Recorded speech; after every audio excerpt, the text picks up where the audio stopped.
नमस्कार दोस्तों, आज हम बात कर रहे हैं कि कैसे और किन परिस्थितियों में बाबा साहब अम्बेडकर को भारत का संविधान लिखने का मौका मिला और इस दरमियान उन्हें कौन-कौन सी परेशानियों का सामना करना पड़ा।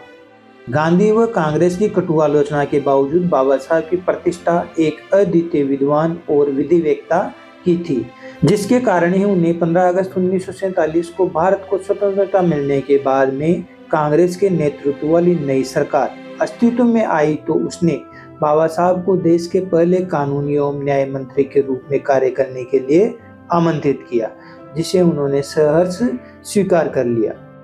29 अगस्त 1947 को बाबा साहब को स्वतंत्र भारत के नए संविधान की रचना के लिए बनी संविधान की मसौदा समिति के अध्यक्ष पद पर नियुक्त किया गया। संविधान निर्माण के कार्य में बाबा साहब अम्बेडकर का शुरुआती बौद्ध संघ रीतियों और अन्य बौद्ध ग्रंथों का अध्ययन भी काम आया। बाबा साहब डॉक्टर भीमराव अम्बेडकर एक बुद्धिमान संविधान विशेषज्ञ थे। उन्होंने लगभग 60 देशों के संविधानों का अध्ययन किया था। बाबा साहब को भारत के संविधान का पिता के रूप में मान्यता प्राप्त है। संविधान लिखकर बाबा साहब ने भारत को एक देश से एक मजबूत राष्ट्र बनाया। संविधान सभा में मसौदा समिति के सदस्य टी कृष्ण रामाचार्य ने कहा, अध्यक्ष महोदय, मैं सदन में उन लोगों में से एक हूँ जिन्होंने डॉक्टर अंबेडकर की बात को बहुत ध्यान से सुना है। मैं इस संविधान की ड्राफ्टिंग के काम में जुटे लोगों के काम और उत्साह के बारे में जानता हूँ। उसी समय मुझे यह महसूस होता है कि इस समय हमारे लिए जितना महत्वपूर्ण संविधान तैयार करने के उद्देश्य पर ध्यान देना आवश्यक था, वो ड्राफ्टिंग कमेटी द्वारा नहीं दिया गया। सदन में 7 सदस्यों की जानकारी है। आपके द्वारा नामित एक ने सदन से इस्तीफा दे दिया और उसे बदल दिया गया था। एक की मृत्यु हो गई थी और उसकी जगह कोई नहीं लिया गया था। एक अमेरिका में था और उसका स्थान नहीं भरा गया और एक अन्य व्यक्ति राज्य के मामलों में व्यस्त था और उस सीमा तक एक शून्य था। 1 या 2 लोग दिल्ली में बहुत दूर थे और शायद स्वास्थ्य कारणों ने उन्हें भाग लेने की अनुमति नहीं दी। इसलिए अंततः यह हुआ कि इस संविधान का मसौदा तैयार करने का सारा भार डॉक्टर अंबेडकर पर आ पड़ा और मुझे कोई संदेह नहीं है कि हम उनके लिए आभारी हैं। इस कार्य को प्राप्त करने के बाद मैं ऐसा मानता हूं कि ये निसंदेह सराहनीय है।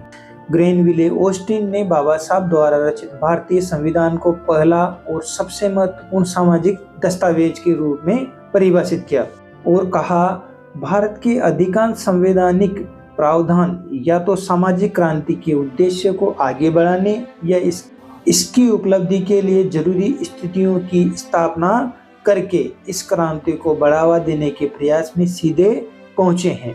बाबा साहब डॉक्टर भीमराव अम्बेडकर द्वारा तैयार किए गए संविधान के पाठ में व्यक्तिगत नागरिकों के लिए नागरिक स्वतंत्रता की एक विस्तृत श्रृंखला के लिए संवैधानिक गारंटियां और सुरक्षा प्रदान की गई हैं, जिसमें धर्म की आज़ादी, छुआछूत को खत्म करना और भेदभाव के सभी रूपों का उल्लंघन करना शामिल है।